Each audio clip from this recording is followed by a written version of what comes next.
Hola! My name is Ariel and welcome to my living room. This video is the second in a series where I discuss my book, Majesty and Monotony. So if you haven't seen the first video yet, go ahead and jump over to my channel and check that out first, that way you can get the full story. In this video, we're going to talk about the very first chapter of my book, titled Genesis of Today, in which I lay out the whole history of the universe, from time zero, through cosmic inflation, to the births and deaths of the very first stars, to the formation of the solar system, the origins of life, the last 600 million years since the Cambrian explosion, finally ending with a brief overview of the last 200,000 years of human history. This is by far the most important chapter. It's the first step in giving the reader the cosmic perspective they'll need for the rest of the book.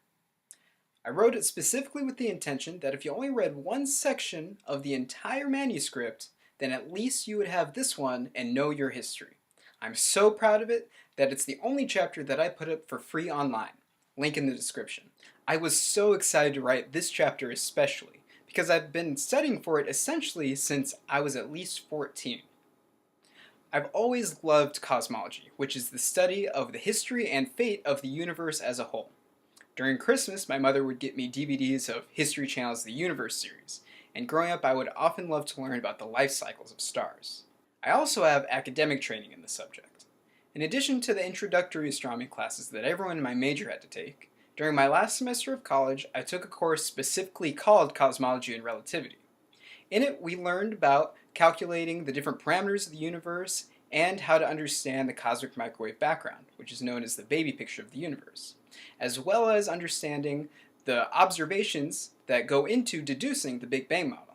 More on that in a later video. So even though I've taught all kinds of astronomical concepts to school groups and the public, cosmology is my bread and butter. What I'm less of an expert on, however, is the development and evolution of life here on Earth.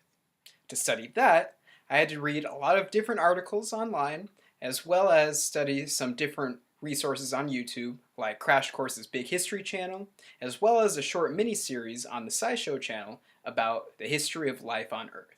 Again, links down below. But probably the most important resources that I used for this chapter came from my real-life work experience last summer as a researcher at Harvard. During that time, I studied a little bit of quantum chemistry and read tons of research papers from Nobel laureate Jack Szostak. I participated in the Origins of Life initiative, but I also spent a good amount of time visiting the Natural History Museum there on campus.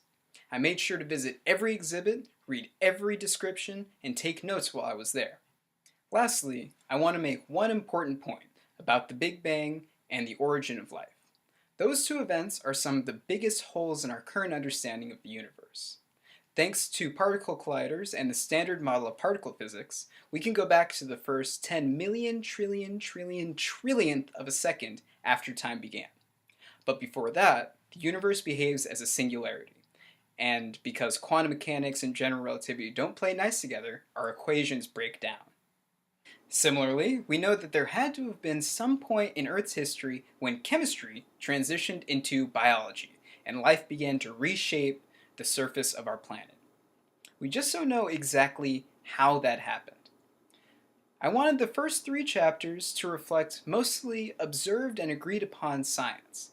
So, since there isn't any experimental consensus about these 2 points in history, I don't make any of my own conjecture about them at this point in the book. I save the philosophy and opinionated stuff for the second and third sections. That's all I have for now. If you enjoyed our conversation, go ahead and let me know by giving this video a thumbs up. If you want to help me improve the content and quality of these videos, go ahead and subscribe to my channel. Lastly, if you have any questions, comments, criticisms, or kudos, feel free to join the conversation in the comments section down below. Thanks for tuning in, and remember, you are the universe looking back at itself.